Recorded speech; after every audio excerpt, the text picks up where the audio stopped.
स्वागत है दोस्तों, एक बार फिर आपका दीक्षित आईटी क्लासेस में। मैं हूं Manish, by profession system architect. और आज हम बहुत ही इंटरेस्टिंग टॉपिक पे बात करने जा रहे हैं। आप लोगों ने देखा होगा कि आप कोई भी आपके पास डेटा होता है तो आप वो गूगल क्लाउड पे डाल देते हो और वहां से डेटा को रिट्राइव कर लेते हो, राइट। लेकिन उसकी भी एक लिमिटेशन है। आपको ऑलमोस्ट 100 GB हार्ड स्पेस मिलता है गूगल ड्राइव पे स्टोर करने के लिए डेटा को, राइट। लेकिन अगर 100 से ज्यादा हो तो आपको परचेज करने पड़ता है। वही चीज को अगर आपके पास हार्ड डिस्क, आपके पास पुरानी हार्ड डिस्क है, कंप्यूटर है, राइट, 200 या 500 GB हार्ड डिस्क का, तो उसको आप इंटरनेट के थ्रू आप उसको एक्सेस कर सकते हैं वहाँ पे डेटा स्टोर करके। और जब चाहे वो अवेलेबल हो सकता है, जहाँ पे भी, मोबाइल पे चाहो, चाहे लैपटॉप पे चाहो, चाहे आप सिस्टम पे चाहो, ओवर द इंटरनेट। तो ये कैसे करते हैं, उसके लिए सबसे आप एग्जांपल में देता हूँ। जैसे आप देख सकते हैं ये डायग्राम में कि एक आपका सिस्टम है जो आपके पुरानी हार्ड डिस्क है या पुराना सिस्टम पड़ा हुआ है, उस पर ऑलमोस्ट आपके 500 GB हार्ड डिस्क है, लेकिन वो कुछ काम नहीं आ रहा। लेकिन अगर आप डेटा स्टोर करना चाहते हैं तो आप डेटा को स्टोर तो कर सकते हैं, लेकिन ओवर द इंटरनेट उसको कैसे एक्सेस करेंगे और किस तरह से आपको एक एनवायरनमेंट बनाएंगे। मोबाइल से एक्सेस करना चाहते हो तो मोबाइल के थ्रू, तो उसके लिए हम जो यूज करते हैं वो है ट्रूनेस। तो आज जो हम बात करेंगे वो ट्रूनेस की बात करेंगे, और आप अपने डेटा को जो कि आपके कंप्यूटर पे है उसको ओवर द इंटरनेट पर आप एक्सेस कर सकते हो जब चाहो, जब अवेलेबल हो जाएगा। तो चलिए स्टार्ट करते हैं आज का टॉपिक, ट्रूनेस। सबसे पहले आपको गूगल पे जाना है। गूगल पे जाने का जस्ट यहाँ पे आपको टाइप करना है ट्रूनेस। नेस बेसिकली होता है नेटवर्क अटैच स्टोरेज। लाइक जैसे आपके डेटा स्टोर रहता है हार्ड डिस्क में, तो कंपनीज में भी नेस होते हैं, सैन होते हैं, जहाँ पे डेटा आपका स्टोर रहता है और वो इंटरनेट पे, नेटवर्क पे अवेलेबल होता है। तो वही चीज आज हम यहाँ पे सीखेंगे कि इंटरनेट पे आप किस तरह से अपने डेटा को स्टोर एक्सेस कर सकते हैं, जो कि डेटा आपके हार्ड डिस्क पे, कंप्यूटर में सेव हो। तो सबसे पहले जैसे आप देख सकते हैं यहाँ पे ट्रूनेस, राइट, इसको मैं यहाँ पे करता हूँ, ट्रूनेस पे क्लिक। यहाँ पे मैं डाउनलोड करने का ऑप्शन है,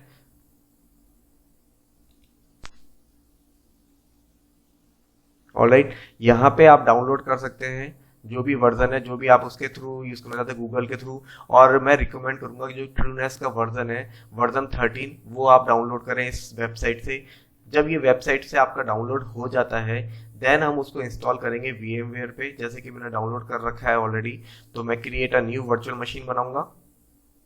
आप अपनी फिजिकल मशीन पे भी ये चीज कर सकते हैं, जरूरी नहीं है कि मैंने वर्चुअल मशीन पे कर रहा हूँ तो आप वर्चुअल मशीन पे करें। आप सेम फिजिकल मशीन जो विंडोज मशीन है उस पे ये सॉफ्टवेयर डाल सकते हैं। Just next, just next. यहाँ पे मैं अदर ऑपरेटिंग सिस्टम चूज करूंगा और वर्जन अदर लूंगा, जस्ट नेक्स्ट। और यहाँ पे मैं नाम दे दूंगा ट्रूनेस, राइट। इसी तरह से मैं इसका पाथ दे देता हूँ वर्चुअल मशीन का, जैसे मेरी हर वीडियो में एक अलग पाथ होता है। तो यहाँ पे भी मैंने एक वर्चुअल मशीन बना रखी है जिसमें नाम है नेस पब्लिक करके, स्टोरेज के लिए। जस्ट इसको ओके कर दूंगा, जस्ट नेक्स्ट। यहाँ पे मैं साइज दे दूंगा इसका 60 GB मैंने साइज दे दिया हार्ड डिस्क के लिए, राइट। और जस्ट फिनिश। यहाँ पे अब मैं सपोज, ये तो मेरी एक वर्चुअल मशीन की बात हुई। मैं चाहता हूँ कि अगर मेरे पास सपोज थोड़ा हार्ड डिस्क है, मैंने अभी हार्ड डिस्क कनेक्ट करी, सपोज कीजिए ये हार्ड डिस्क है मेरी 100 GB की। तो 100 GB की हार्ड डिस्क मैंने अटैच कर दी इसके साथ, ऑलराइट। मेमोरी में बढ़ा देता हूँ इसको 4096, और CD DVD में जस्ट ISO इमेज को यूज कर देता हूँ,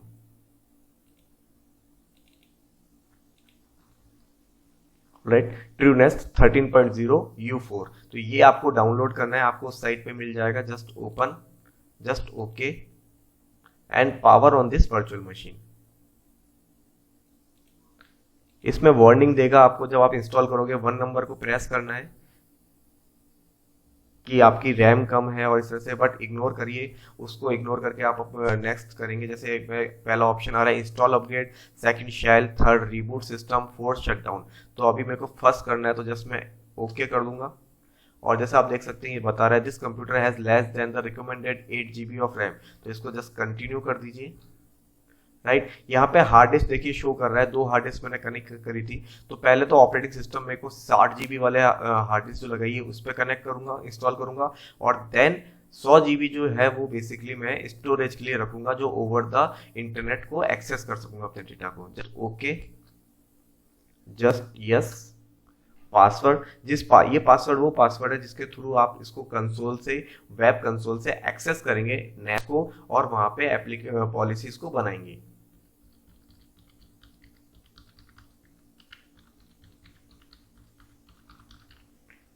just okay, boot via BIOS, create swap. Swap basically होता है आपका वर्चुअल मेमोरी। लिनक्स में जैसे मैंने आपको मेरी पुरानी वीडियोस देखेंगे तो उसमें बताया हुआ है कि वर्चुअल मेमोरी क्या होती है। तो वर्चुअल मेमोरी का जो कॉन्सेप्ट होता है लिनक्स में वो आपका स्वैप के थ्रू होता है। ये खुद का एक फाइल सिस्टम होता है। तो यहाँ पे मैंने क्रिएट स्वैप कर दिया।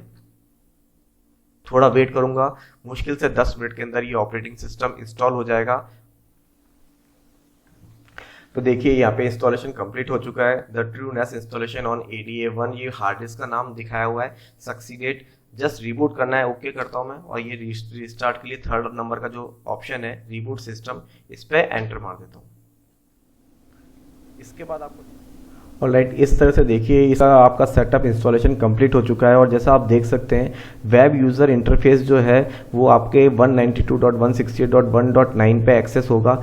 आपके सिनेरियो में ये चीज़ अलग हो सकती है, डिपेंड करता है कि जो आपका आईपी मिला है वो किस रेंज मिला है। तो उसके लिए मैं आपको बस एक चीज़ बताना चाहूँगा कि जैसे ही आप राइट क्लिक करके यहाँ पे सेटिंग पे जाते हैं इसकी वर्चुअल मशीन पे, तो यहाँ पे देखिए ऑप्शन जो नेटवर्क अडेप्टर है वो आपको ब्रिज सेलेक्ट करना है। तो उससे क्या होगा, आपके बाहर के जो सिस्टम पे जो आईपी जिस सीरीज में आया है वही सिस्टम वही आईपी सेम सीरीज में आपके अंदर वाले वर्चुअल मशीन को मिल जाएगा। ऑलराइट, तो अब हम जो इस वेब कंसोल को एक्सेस करेंगे वो करेंगे http:/IP एड्रेस 192.168.1.9। अगेन ये आईपी एड्रेस आपके लिए अलग हो सकता है, डिपेंड करता है कि आपका एनवायरनमेंट किस हिसाब से है। तो इस आईपी के थ्रू मैं इसको एक्सेस करूंगा।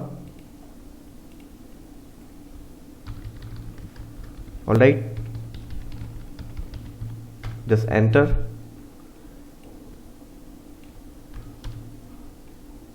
सॉरी 1.9 और एडवांस में गया, यहाँ पे एक्सेप्ट किया, accept the risk and continue. तो इस तरह से आपका वेब पेज इसका खुलेगा, वेब कंसोल पेज TrueNAS का। यहाँ पे user name by default root होता है और पासवर्ड जो इंस्टॉलेशन के समय हमने डाला था वही पासवर्ड हम यहाँ पे इसको डालेंगे and just log in.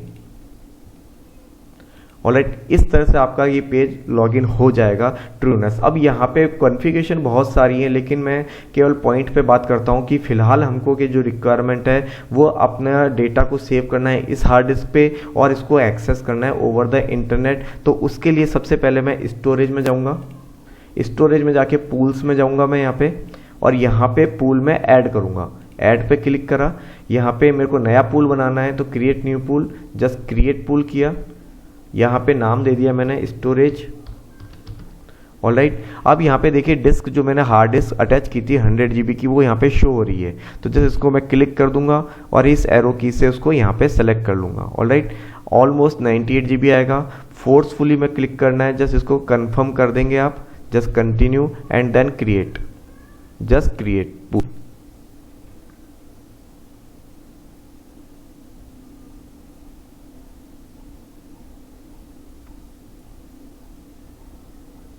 Alright, इस तरह से जब आपका क्रिएट हो जाएगा पूल, तब हमको क्या करना है, शेयरिंग में जाना है। यहाँ पे देखिए ऑप्शंस यहाँ पे बहुत सारे हैं, 1 बाय 1 आप बहुत सारे एक्सप्लोर कर सकते हैं। लेकिन जस्ट मेरे को जैसे गूगल ड्राइव पे मैं डेटा सेव करता हूँ उस तरह से मेरे को एक लोकेशन चाहिए 100 GB से ज़्यादा। सपोज करो आपके 100 राइट, जैसे गूगल ड्राइव पे आप 100 GB करते हैं, उससे ज़्यादा आपको यहाँ पे चाहिए तो आप इसको यूज़ में ले सकते हैं। यहाँ पे शेयरिंग वाले ऑप्शन पे क्लिक करूंगा। यहाँ पे देखिए एक ऑप्शन आ रहा है विंडो शेयर, इस पे क्लिक करूंगा विंडो शेयर पे, और यहाँ पे एक शेयर फोल्डर बनाऊंगा जो कि एक्सेसिबल होगा over the internet. Just add करता हूं मैं, पाथ में नाम सेट कर दूंगा लाइक स्टोरेज। अब ये बाय डिफॉल्ट जो फोल्डर था वो मेरा स्टोरेज में है तो मैंने इसको सेलेक्ट कर लिया और just submit.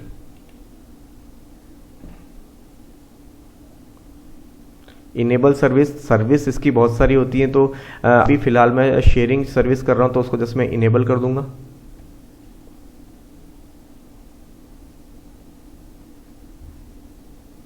Alright, just close it.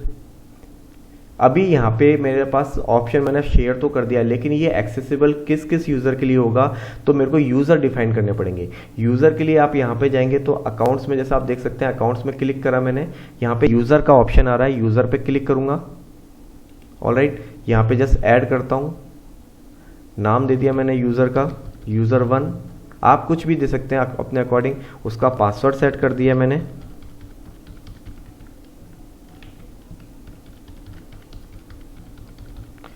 Alright, और नीचे जस्ट मैं आता हूँ, यहाँ पे ये देखिए मैं पाथ इसको सेट करता हूँ। स्टोरेज, मेरे को स्टोरेज जो मतलब मैंने आपका शेयर फोल्डर बनाया था उसको एक्सेस देने के लिए यहाँ पे सेट कर दिया, राइट परमिशन दे दी है इसको, और जस्ट मैं इसको सेव कर देता हूँ, जस्ट सबमिट। ऑलराइट, अब मैं अपने वापस शेयरिंग में जाता हूँ, विंडोज शेयर में, और यहाँ पे जो स्टोरेज है उस पर यहाँ पे देखिए ऑप्शन करता हूँ और edit share ACL। ACL stand for access control list.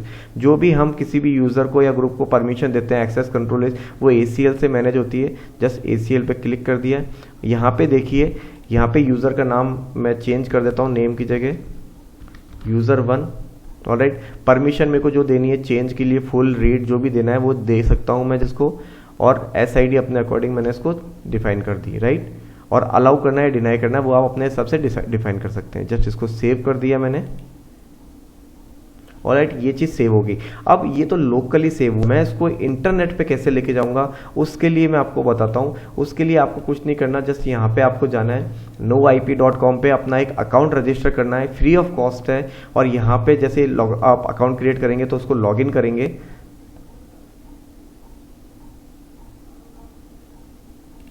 उप्स,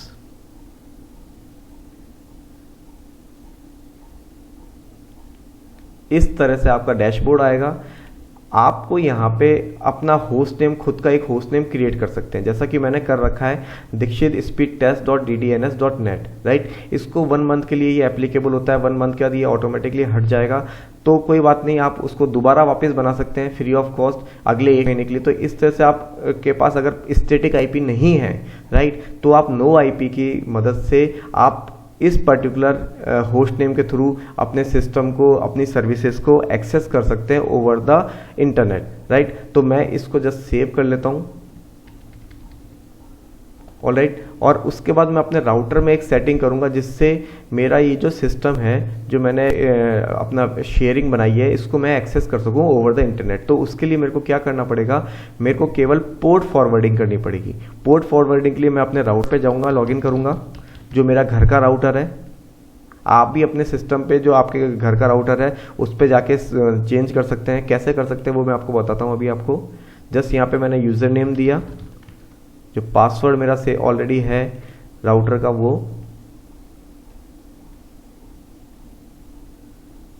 अब यहाँ पे नेटवर्क सेटिंग में आपके भी देखिए कहीं ना कहीं वहाँ पे राउटर में नेटवर्क सेटिंग होगी, वहाँ पे आपके एक ऑप्शन होगा नेट, NAT। वहाँ जाके आपको इसको सेलेक्ट करना है। तो वहाँ पे जाके बस मैंने नेट पे सेलेक्ट किया, और यहाँ पे पोर्ट फॉरवर्डिंग में जाना है। आपके राउटर में भी जहाँ पे भी पोर्ट फॉरवर्डिंग है वहीं पे आपको जाना है। और यहाँ पे मेरे को जस्ट कुछ नहीं करना, बाय डिफ़ॉल्ट जो शेयरिंग के लिए पोर्ट इनेबल होता है वो होता है 445। राइट, तो आपको उसका जस्ट क्रिएट करना है एक रूल। कैसे रूल क्रिएट करना है, आपको एक्सटर्नल पोर्ट 445 देना है। सर्वर का IP एड्रेस, जो सर्वर का IP एड्रेस है जो मेरा क्या है 192.168.1.9, तो मेरे को जस्ट वो सेट करना है। ऑलराइट, और प्रोटोकॉल ऑल सेलेक्ट करके start port 445 and just apply. Alright, इतना होने के बाद अब मैं अगर ओवर द वैन एक्सेस करूंगा, अभी तो मैं इस सिस्टम पे एक्सेस करता हूं, जैसे / और जो मेरा ये नाम था जो मैंने इस पे बनाया हुआ था NoIP पे dikshitspeedtest.ddns.net, इसको जस्ट एक्सेस करूंगा। ऑलराइट, तो देखिए ये प्रॉम्प्ट कर रहा है ये। राइट, तो इस तरह से ये एक्सेस आपको जो यूज़र का है वो एक्सेस हो सकता है। जैसे देखिए अब जैसे मैं क्लिक करूंगा तो यूज़र नेम मेरा user1 था, उसका पासवर्ड ये देखिए इस तरह से आपका आ जाएगा यूज़र। राइट, जो यूज़र1 मैंने बनाया था उसकी सारी डिफ़ॉल्ट प्रोफाइल। अगर अब आप यहाँ पे कॉपी पेस्ट करना चाहते हैं तो आप जैसे इसको कॉपी पेस्ट अपने सिस्टम के थ्रू आप पेस्ट कर सकते हैं। देखिए यहाँ पे आ गया ऑप्शन कि स्टोरेज में परमिशन नहीं है, लेकिन वही चीज़ मैं user1 में जाकर के अगर मैं पेस्ट करूँगा तो वो पेस्ट हो जाएगी। तो जिस भी यूज़र को आप एक्सेस देना चाहते हैं, वो अपना डेटा एक्सेस करना चाहता है, तो पर्टिकुलर उसका प्रोफाइल बन जाएगा और ओवर द इंटरनेट आप उसको एक्सेस कर सकते हो, चाहे आप मोबाइल यूज़ करते हो, चाहे आप लैपटॉप यूज़ करते हो, चाहे आप सिस्टम यूज़ कर सकते हो। तो एक बहुत अच्छा तरीका है कि अगर आपके पास सिस्टम पड़ा हुआ है जो कि काम नहीं आ रहा, हार्ड डिस्क पुरानी पड़ी हुई है, उसको यूज़ में लेना चाहते हैं, तो आप अपना खुद का एक स्टोरेज बना सकते हैं और उसको ओवर द इंटरनेट एक्सेस कर सकते हैं डेटा को रिट्राइव करने में। तो एक बहुत ही अच्छा ऑप्शन है नेस में, तो इसको आप अपने जरूर करके देखिएगा अपनी लैब एनवायरनमेंट में। नेक्स्ट वीडियो में नए टॉपिक के, नई टेक्नोलॉजी के साथ मिलते हैं, तब तक के लिए गुड बाय दोस्तों।